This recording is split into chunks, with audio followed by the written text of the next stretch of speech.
Hey,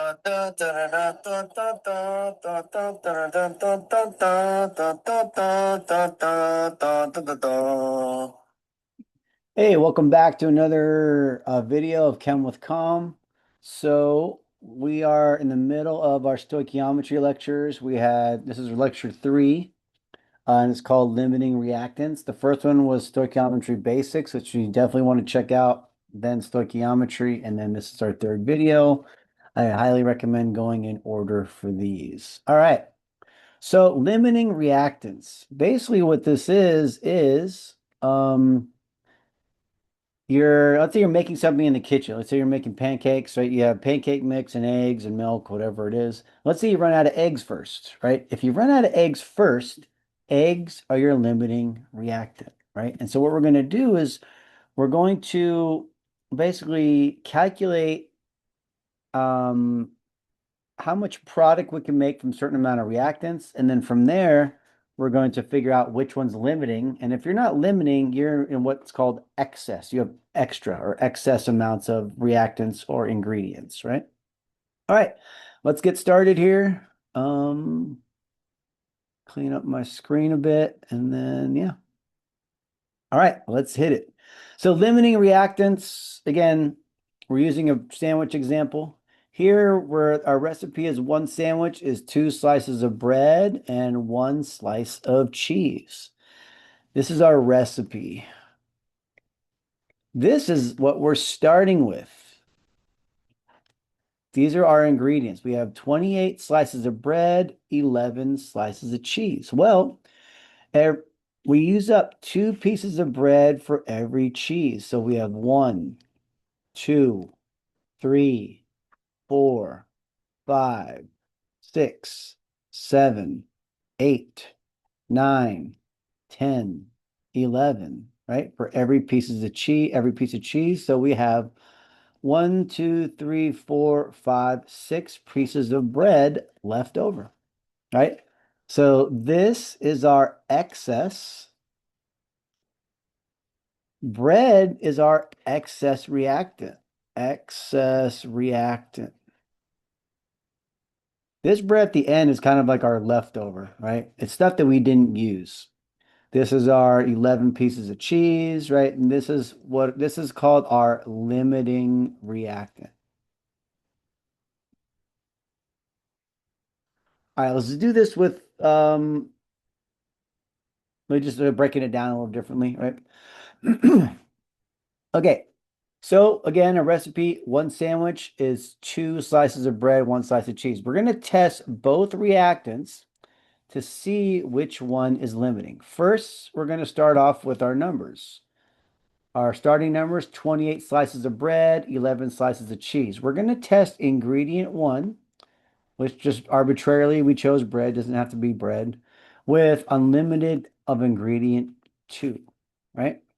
So we have 28 slices of bread, 28 bread, right? We're trying to make sandwiches. We know there are 2 bread to 1 sandwich.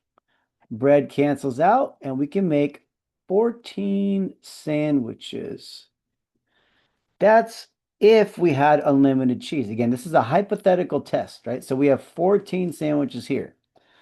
Let's do the same thing, but now with the cheese, right? So we have 11 cheese. And what we're doing here is we're testing the second ingredient with unlimited amount of ingredient 1. So we're testing the cheese with unlimited amount of bread. So we're just going to see how much cheese it takes to make a sandwich. This is 1 cheese per 1 sandwich. And again, this is like the mole ratio, right? Like last chapter or last section or last subtopic. So here we have 11 sandwiches. Right? So since 14 sandwiches is more than 11 sandwiches, the bread is the excess ingredient. Since 11 sandwiches here is less than 14 sandwiches, the cheese is the limiting, right? We ran out of cheese.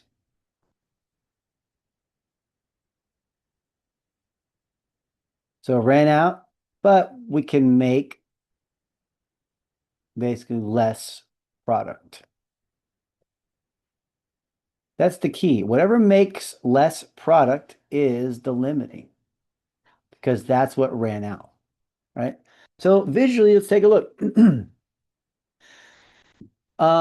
Consider this concept now with regard to testing a chemical process, the reaction of hydrogen with chlorine to yield hydrogen chloride. All right, so we're going to test both reactions again to see which is limiting. All right, we're going to start off with moles of Cl2, which is these larger green ones. One, and these aren't actually moles, right? These are molecules, but again, we're using the mole ratio. So 4 Cl2, and we have 6 moles of H2. I'll just do a blue circle. 1, 2, 3, 4, 5, 6. Look at the mole ratio. It's a 1-to-1 ratio. So 1 HCl to 1, sorry, 1 H2 to 1 Cl2 makes 2 of these HCl. So let's check it out. All right. If it's a 1-to-1 ratio, look what happens here. All right. So we use this up and this up, that makes 2 of these, 1 and 2. If we use this up and this up, that makes this one and this one. If we have this Cl2 and this H2, we make 2 more. And then now we have this last Cl2 and another H2. Cool. But now look what happened. These are excess.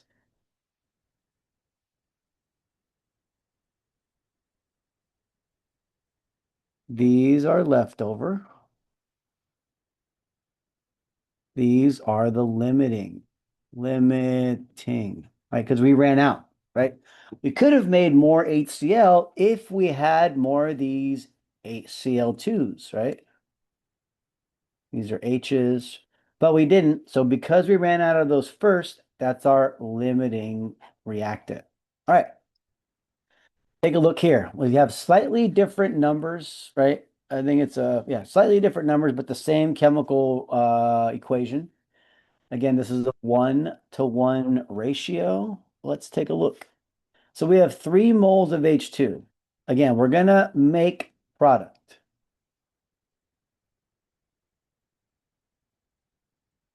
So we're going to test reactant 1, which happened to be H2. Let's just label it 1, and this is right. With unlimited of Cl2. So we did the math.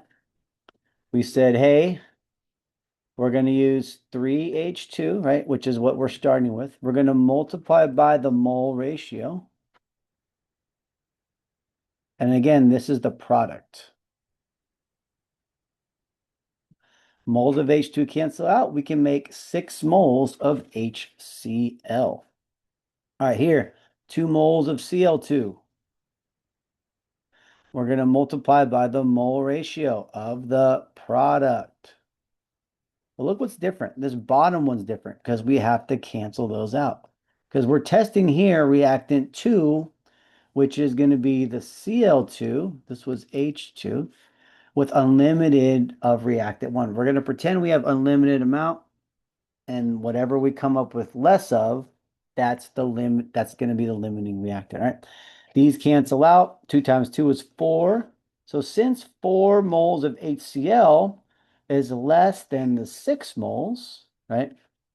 The Cl2 is the limiting.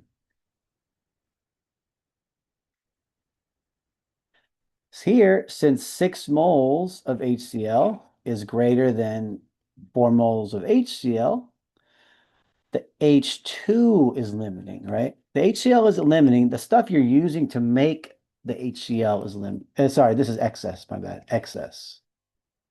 All right. So one's always going to be excess, one's going to be limiting. In rare occasions, there's going to be more than one reactant. In real life, there's usually always more than one reactant. Sorry, not always, but a lot of times. Um, Also, we try to do stuff in stoichiometric ratio so that we could use up all the stuff. So typically there's not a huge amount of excess of one, but it definitely does happen, right? All right, let's just try it out. We're doing the same exact thing. Let's just try this.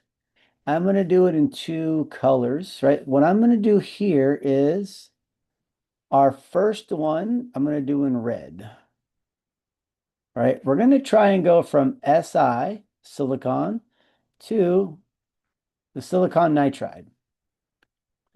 All right, so here we're starting with silicon and we're going to silicon nitride, Si3N4.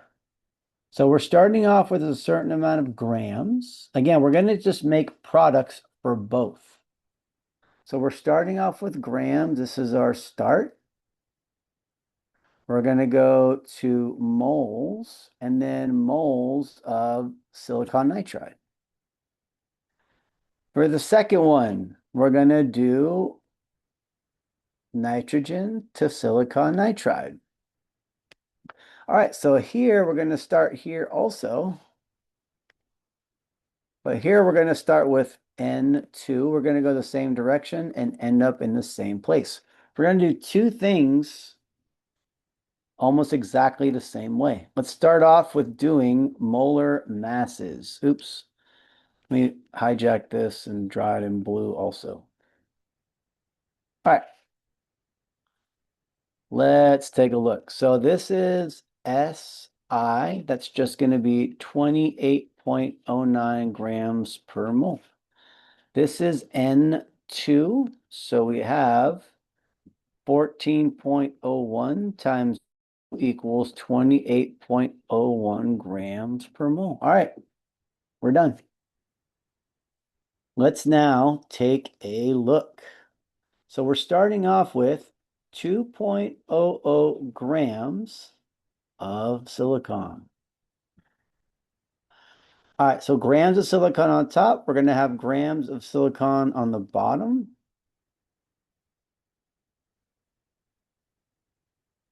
All right, so then we're here. We started here. We're going to moles. Now we need to go to moles of silicon nitride. So now we use the mole ratio. We see a 3 here. So we're going to put 3 moles of silicon here. And then we see a 2 for the nitrogen. Oh, sorry. We're going to do silicon nitride. So we have to do this over here, which is a 1, right? No unit means there's a 1. There's no coefficient. 1 mole Si3N4. Let's cancel out the stuff that cancels out. Grams of silicon, grams of silicon, moles of silicon, moles of silicon. All right, let's keep moving. So we're going to multiply. Let's look at the units. The N unit is going to be moles of silicon nitride. All right, let's do the math. Let's find a calculator that works for us. All right, I already forgot the numbers. We got to go back. 2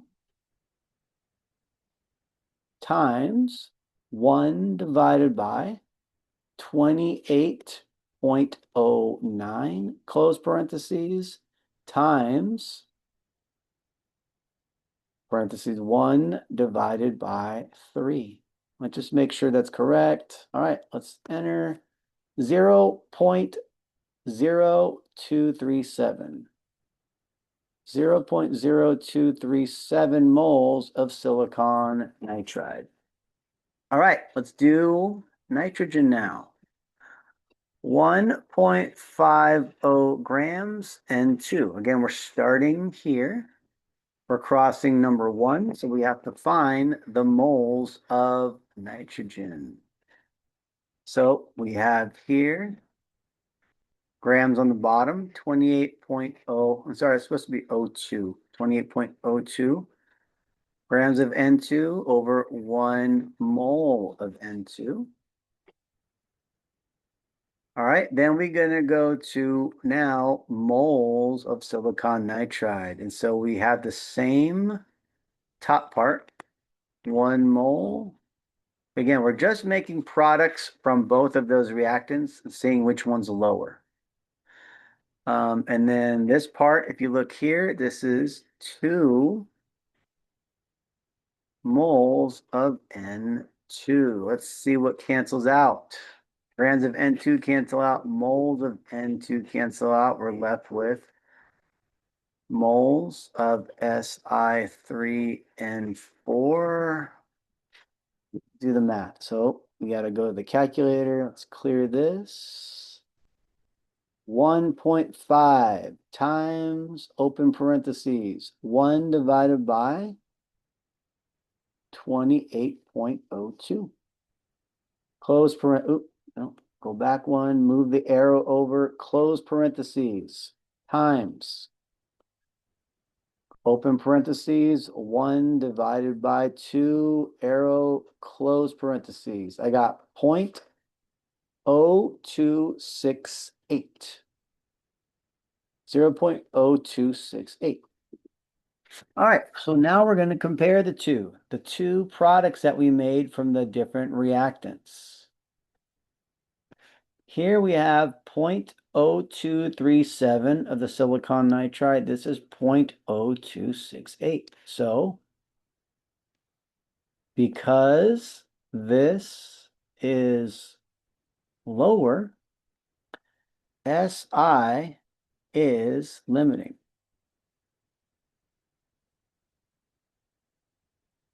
Because this is higher, not by much, but still, N2 is excess. That's all we're doing. We're taking the reactants, making them both into products. Whatever's less of is the limiting reactant. Whatever, limiting reactant, excess reactant, right? Whatever there's more, whichever one has more of it is going to be the excess reactant. And again, we're not talking about the product. We're talking about the stuff we're starting with, which are the reactants. All right, let's try one more. Let's do another one. Which is the limiting reactant when 5 grams of H2 and 10 grams of O2 react and form water? Let's check this out. Let's say this is H2. This is H2O. We're starting off with grams. So we got to find out the product. So we go 1 and then 2. For O2, it's the same thing. We go to moles and then of O2, then we go to moles of water. Let's check it out. All right, molar masses. Let's see, what did I do in blue? I did blue for H2. So H2 is 2.016 grams per mole. That's just 2 hydrogen atoms. For water, sorry, O2. 2 oxygen atoms, right? 16 times 2, it's going to be 32 grams per mole. All right, we're ready to go already. So I'll go back to blue and do the H2 first. Here we have 5.00 grams of H2. Remember, grams on top, we need grams on the bottom. So it's 2.016 grams of H2 to 1 mole of H2. Then we got to go to, well, you know what? They never gave us the chemical equation. So now we have to make the chemical equation. All right, so that's what we're missing.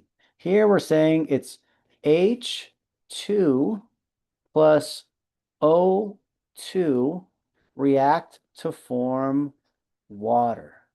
We have to balance this, right? So we're going to balance this. We need at least 2 oxygens. So I'm going to put a 2 here. So now we have 2 oxygens on both sides. Now what we're going to do is we're going to do the hydrogen because we need 4 hydrogen on the left because we have 4 hydrogen on the right, and then we're balanced. I'm going to put a red 1 here just to show you that that's oxygen. And if there's no coefficient, it's always going to be a 1. All right, let's finish this up. So we do the mole ratio, but we need H2 on the bottom. So it becomes 2 moles of H2. On top is going to be 2 moles H2O. Let's cancel stuff out. grams of H2, grams of H2, moles of H2, moles of H2. We're left with moles of water. Let's now do O2, 10.0 grams of O2. Again, we need grams on the bottom, so moles go on top. And this is 32.00 grams of O2.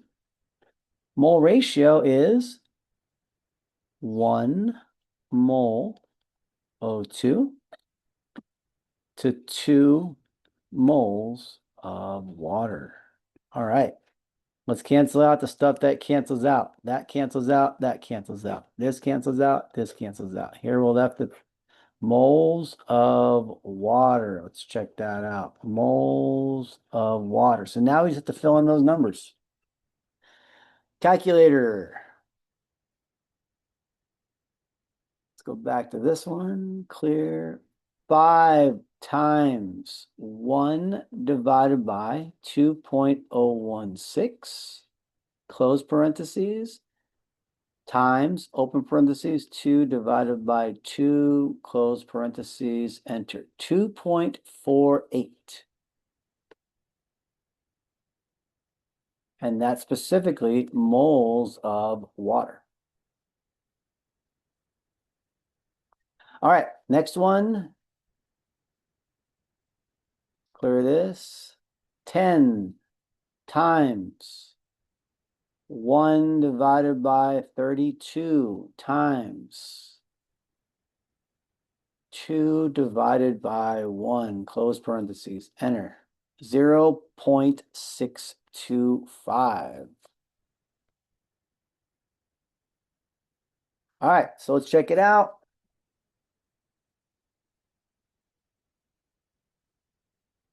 These are what we're comparing, right? Products starting with 2 different reactants. So limiting, sorry, let me,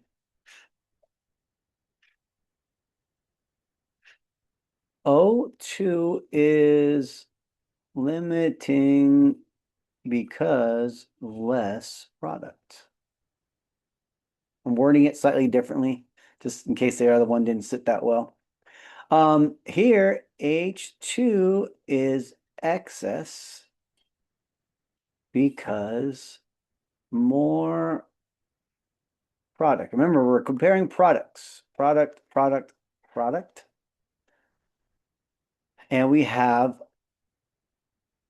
2.48 starting with hydrogen and unlimited oxygen. Here we have 0.625 starting with oxygen with unlimited hydrogen. So we're saying the oxygen is limiting because there is less product able to be formed. All right, let's just make sure we did that correctly. And I don't know because I didn't put the answers on there.